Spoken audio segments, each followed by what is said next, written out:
All right, welcome back to another episode of the Extreme Lifestyle Living Podcast. Now, I'm always gonna go off about this setup because it's just absolutely crazy to see. I've been doing the podcast for 2 fucking years, and seeing myself never gets old. I guess because it's just the mirror of progression as to where my life is at and stuff like that. But today's episode, what I wanted to talk about is tracking the non-negotiables in a way that you can scale your life. And what I mean by tracking your non-negotiables is you have your life, you have your where you want to take it mentally, emotionally, physically. You have your goals, you have everything written down, you have your ways of tracking them, right? And the biggest thing about tracking your non-negotiables is that you want to make sure that your life becomes scalable. And what I mean by that is everyone that's working with me knows that I talk about changing your life or transforming your life from the standpoint of never needing to really go back to your old version of yourself. And I really, really try to get everyone to understand that you're never gonna be entirely ridded or never gonna entirely be have that version of yourself that you used to be gone entirely. It's always gonna arise through certain seasons of life, especially when stress comes up or new changes, like positive and everything, right? You're just always gonna have those glimpses of the previous versions of you come up, and it's always going to be that relationship you're working on with them. But the biggest thing about wanting to scale your life is the things you're tracking have to be things that you can have confidence are going to give you reassurance, certainty, and just give you that peace of mind that you are where you're at in space and time, regardless of the situations you're dealing with mentally. Your feelings and emotions when you're dealing with stress and the turmoil of life can be super super hard to navigate, and it's not about feeling like you're less than with these situations that arise through life and things that come up, but it's about being able to articulate them to understand what you need in those moments. Because, like I said, at the end of the day, the version of you that you are changing, that past versions of you that you don't really necessarily enjoy, that kind of like hold you down in a way, that anchor you down, are always going to be there to a degree. So it's not about holding resentment because of mixed emotions and things like that. It's about understanding what you need in those moments. And that's why focusing on what you can control in terms of your tracking your non-negotiables to make sure that you can scale your life to the life that you want forever is just to make sure that you're on the right track. And examples that I'm going to give you right now is me doing this podcast, and at the beginning always reassuring that I can see myself in the mirror because it's just super validating.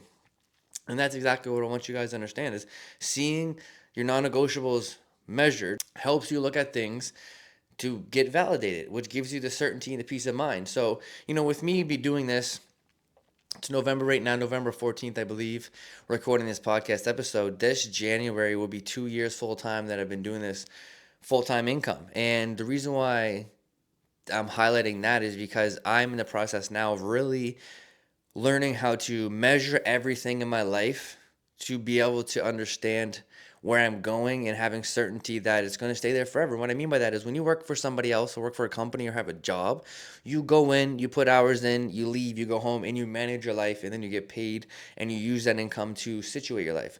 When you run your own business, everything is your entire lifestyle. Like I don't have a pension plan, I don't have benefits, none of these things like that. I just make income, and then I have to manage that for taxes myself. I have to break down all of my money by myself through this processes and things like that. And for me to make sure that my future is where I want it to be, but also to make sure that I'm doing the right things each day. I got to know what I'm measuring.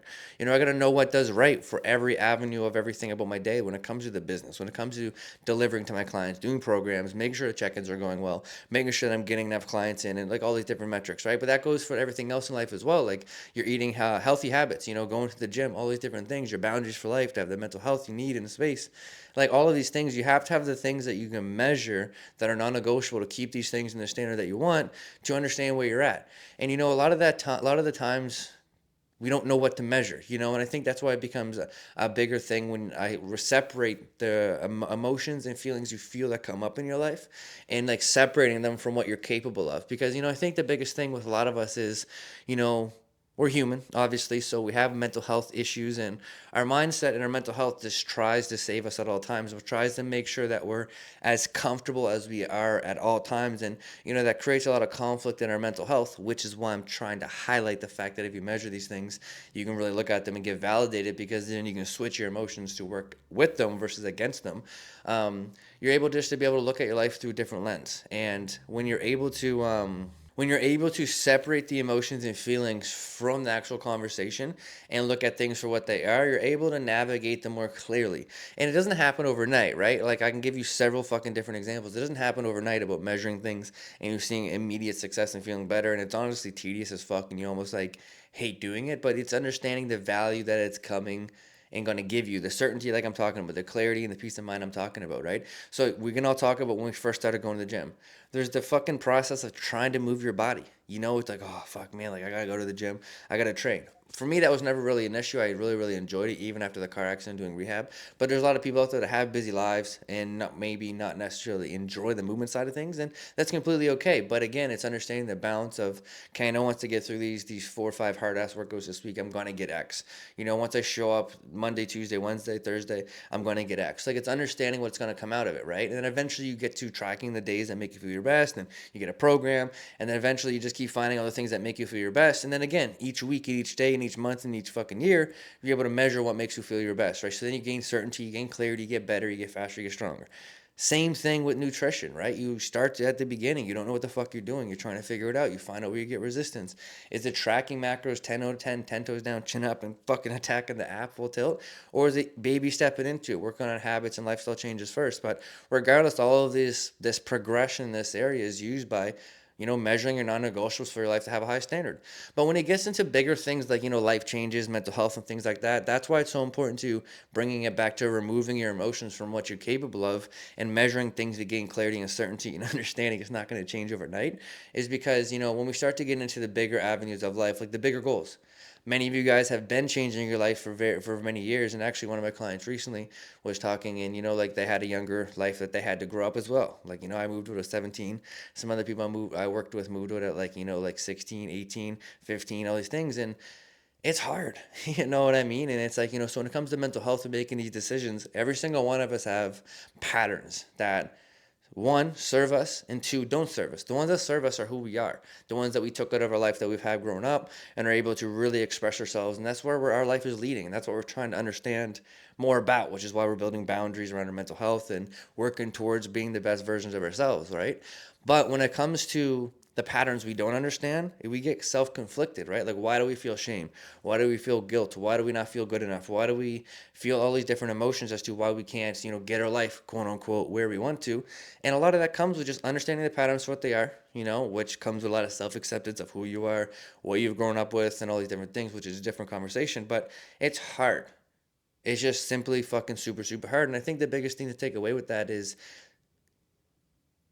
not associating who you are as a person with what you're doing in life with the emotions you're feeling. I feel like I fucked that up a little bit, but it's not about associating the heaviness is what I want to say. The magnitude of the emotions you feel are validated, but you're not associated with them. They're just, again, self-expressive patterns in your life you just got to gain control over, which leads me to using those metrics of measurement for your non-negotiables to gain clarity and have that confidence. And when it comes to mental health and physical goals, like, self-acceptance is the biggest thing that I feel like a lot of you guys can benefit from when actually changing your life, because it's so hard to accept you have become the person that you never thought you were going to become.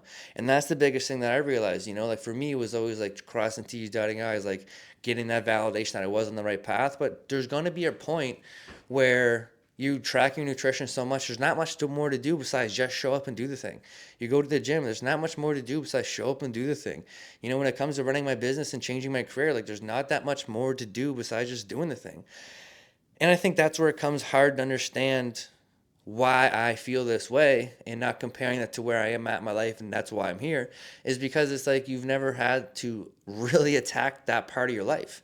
And then you can blame it on so many different things as to why you can't attack that part of your life, whether it's not having the right guidance growing up and mom and dad not being able to teach it to you, whether it's not growing up in the right friend group and whatever, or maybe you're just a victim mentality and you're stuck in old patterns and, just whatever the reason is you can't embrace it. That is the reason why you can't embrace it, and you got to accept that, and that's a whole other journey on that conversation. But the biggest thing with that is it's there. And it's like not associating it with who you've become, because who you've become is putting pressure on these old patterns, because you're trying to mold yourself into this version. And some of you guys are so far along this journey that you have to like truly measure like super detail oriented things, where you have to journal and do heavy ass journaling about like self-acceptance. What is your biggest fear? Like what makes you happy? Like what's your picture perfect day? And like, I'm not trying to be cheesy by any means, but a lot of you guys can't answer these questions because you guys are so caught up with trying to become better. But you guys have become better, but now it's not being able to accept that you are the best version. Which again, removing how you feel, because it's not about feeling less than, but it's understanding you're still here. And it's okay to be hungry. It's okay to still want a lot more. It's okay to still want to move forward and try to gain every avenue of gaining on any more money, better fitness, better mindset, waking up better. Like, you're always going to be a little bit tired. You're always going to be chasing something. But again, it's not a matter of if you're doing the right thing. It's a matter of when you realize you already have been doing the right thing, And I feel like that's a good way to end this episode, because, again, if you're not tracking your non-negotiables, you're never going to really find out where you're at in your life to really scale the lifestyle. Because none of you guys are looking for something that's like one and off. Like, I don't want to lose weight and get in shape for once. I don't want to do all this, that, and just for once. But it's like, sorry, I just thought the video. The video just started off flickering, so I was like, oh no, did it all fuck up? But it's like, you're not looking to change your life for 2 seconds. You're not just looking to do it for a season. You're looking to do it forever. And I think, once you realize that the emotions that you're feeling are ones you're going to get over, and then it's gone forever, that's why it's so hard.